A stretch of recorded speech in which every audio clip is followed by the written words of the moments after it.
It's been a little over a week since we had our second tsunami warning in 2 years.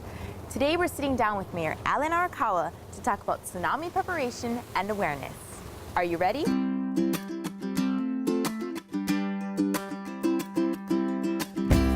We're lucky enough to be sitting here with Mayor Alan Arakawa. And the first question I want to ask is, what happened to your eye? Have you been out there battling, being a superhero for the county of Maui? I was actually sitting at my desk, and you know how I always get attacked by the newspaper reporters? Well, it wasn't the reporter this time. The newspaper came up, and I actually just, when I was turning the page, it scratched me right across the eyeball, and so I have to wear this patch for a day or so until it heals itself. So we're here to talk about the recent tsunami events that happened a little over a week ago. Now, is this the first tsunami warning that you've had to go through as mayor? Actually, this is my second term as mayor. During my first term, we had several tsunami events and emergency events that we had to work with. In this particular term, we've also had two incidences with heavy flooding.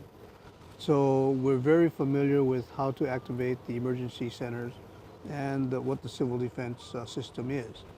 Let's go through from the time I was notified in this particular case to how we set it up. I was making a presentation at the Arakawa Community Association. My managing director called me and said there was a major earthquake in Japan, there's a major tsunami occurring, and that we should be prepared for it because it was 8.8, 8.9 on the Richter scale. So realizing the magnitude of it, what we did was we agreed, start the EOC now. In that first 30 seconds, I also instructed him, have all of our emergency personnel, our essential personnel from the county to report back to work. In other words, we're calling everybody back.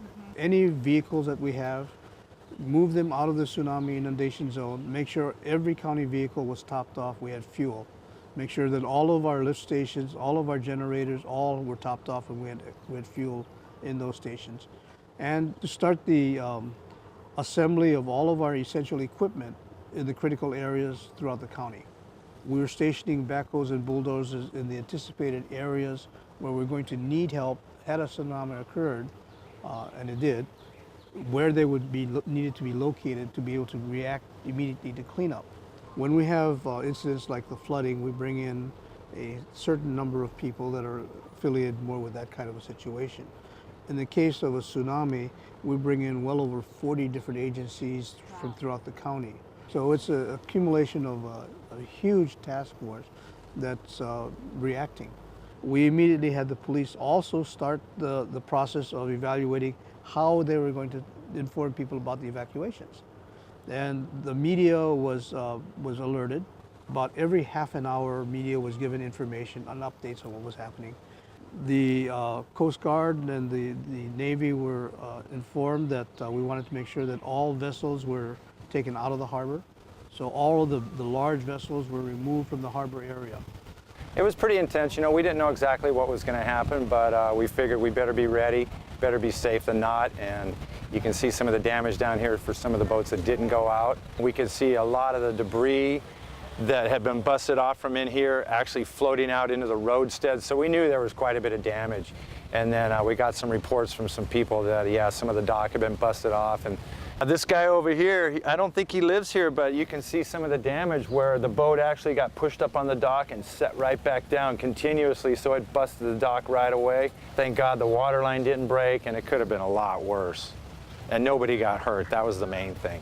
We want to thank everybody that did pay attention, was sane, kept everybody else safe. And we also want to ask everybody's help in reporting any destruction that occurred to civil defense. Okay. Now when we go through the assessment, we need to know what really did happen so that we can plan for future occurrences.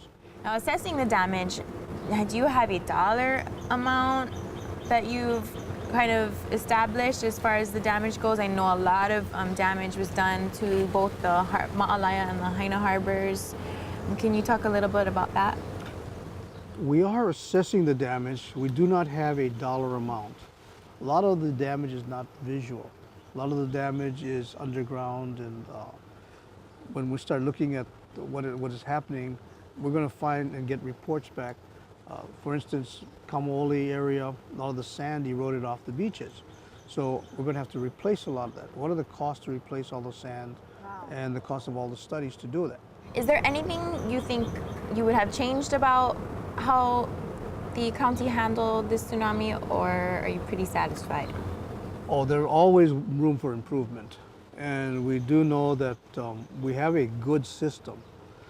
Even though we have the information in every phone book, we're finding that a lot of people don't carry their phone books with them when they're running away from a tsunami. And for some reason, I can understand that. You know, it's not the first thing I would grab. So we're going to have to find better ways to get that picture out. There are other areas that we can improve, and we're going to have to work a little bit better on. The sirens in some areas did not go off. In some instances, we had cases where people were not aware of what the dangers were. So, have you heard about a lot of community response? I've heard some local businesses getting involved in trying to raise money to help people who were affected by the tsunamis. Like Trilogy is actually doing a cleanup. Flatbread company in Paia has been raising funds for a boat that was actually sunk in one of the harbors. Have you heard of any other community efforts? There are quite a few community efforts going on. There's also a lot of efforts to try and help Japan. You know, the Maui damage is not anywhere near as severe as what Japan had. So I understand the Japanese Chamber of Commerce is doing a major fund drive to try and help out. And also on the state level, we're working with the governor's office. We're coordinating with a lot of the banks to be able to raise funds to bring back to Japan. And there are some other fundraising efforts that are going on, too numerous to mention, really. But Really says a lot about the people of Maui County. People really care. Thank you very much, Mayor Alan Arakawa, for taking the time out to talk with us today about tsunami awareness. Well, thank you very much for making this presentation to the public and making the public aware. Again, I want to take this opportunity to thank everyone in Maui County for all of their cooperation and all of the personnel that we had for all of the fine work that was done. And if we all stick together, we continue to make Maui the best place in the world to live. And it's times like this that really bring out the best in our community. So I know a lot of other people are being very appreciative of what happened here, and I know I am. So thank you very much. Thank you.